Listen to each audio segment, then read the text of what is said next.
Business man ہمیشہ ایسی business deal کرتے ہیں اور کوشش کرتے ہیں کہ جس میں زیادہ سے زیادہ پروفٹ ہو، مگر ایک بار مدینہ منورہ میں قحط آیا، لوگ دانے دانے کو ترسنے لگے۔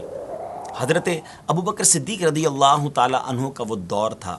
لوگ حضرت ابوبکر صدیق رضی اللہ تعالیٰ عنہ کے پاس آئے اور آ کر کہا کہ حضور ہمارے پاس اناج کی بڑی قلت ہے۔ آپ نے فرمایا کہ اللہ خیر کرے گا، شام تک کوئی نہ کوئی سبب بن جائے گا۔ اب کیا ہوا کہ حضرت عثمان غنی رضی اللہ تعالی عنہ کے 1000 کے قریب اونٹ کسی اور ملک سے اناج سے لدے ہوئے مدینہ منورہ میں آ گئے۔ تو اب تو یہ منوپلی ہے نا، اب تو یہ شاندار موقع تھا بہت زیادہ پیسے کمانے کا۔ بہرحال مدینہ منورہ کے جو بزنس کمیونٹی کے لوگ تھے، جو فوڈ اسٹف کا، جو اناج کا کام کرتے تھے، وہ سارے حضرت عثمان غنی رضی اللہ تعالیٰ عنہ کے گھر آ گئے اور کہا کہ حضور یہ اناج ہمیں بیچ دیجئے، ہم مدینے میں ڈسٹریبیوٹ کریں گے، ہم بیچیں گے۔ آپ نے کہا ٹھیک ہے، بزنس ڈیل بناتے ہیں، اور آپ نے اپنے کمرے میں سب کو انوائٹ کر لیا۔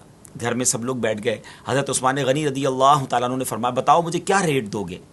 تو لوگوں نے کہا حضور آپ ایسا کیجئے کہ ہم سے 10 روپے کی جو چیز آپ نے لی ہے اس کے 12 لے لیجئے۔ 20% پروفٹ آفر کیا۔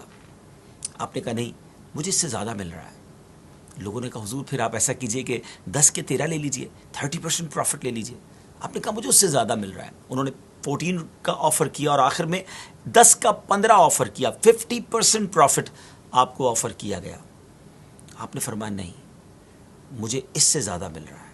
اچھا اب لوگ حیران ہو گئے کہ سارے مدینے کے جو بزنس کمیونٹی کے لوگ تھے، جو اناج کا کام کرتے تھے، وہ تو سارے وہیں موجود تھے۔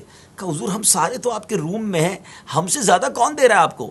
کون آفر کر رہا ہے ہم سے زیادہ ریٹ؟ تو آپ نے فرمایا میرا رب مجھے 1 کا 10 دے رہا ہے، کیا تم میں سے کوئی ہے جو مجھے اس سے زیادہ پروفٹ دے، اس سے زیادہ نفع دے؟ لوگوں نے کہا نہیں حضور اس سے زیادہ تو ہم میں سے کوئی بھی نہیں دے سکتا۔ تو اب سبحان اللہ، حضرت عثمان غنی رضی اللہ تعالیٰ عنہ نے اس وقت وہ تاریخی اناؤنسمنٹ کیا، ہسٹوریکل اناؤنسمنٹ کیا کہ اے لوگوں گواہ ہو جاؤ، میں اللہ کو گواہ بناتا ہوں، یہ اللہ کی راہ میں خیرات کرتا ہوں۔ مدینے کے مسلمانوں پر آپ نے صدقہ کر دیا اور لوگوں کو فری اناج جو ہے وہ بانٹ دیا۔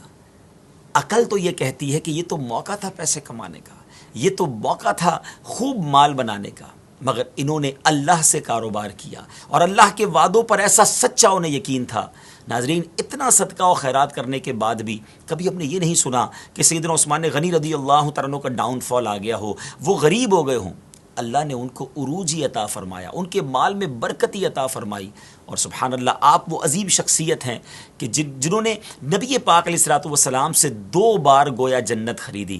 نبی پاک علیہ الصلوۃ والسلام نے اپنی 2 صاحبزادیاں یکے بعد دیگرے ان کے نکاح میں بھی دیں، اب ذو النورین بھی کہلائے۔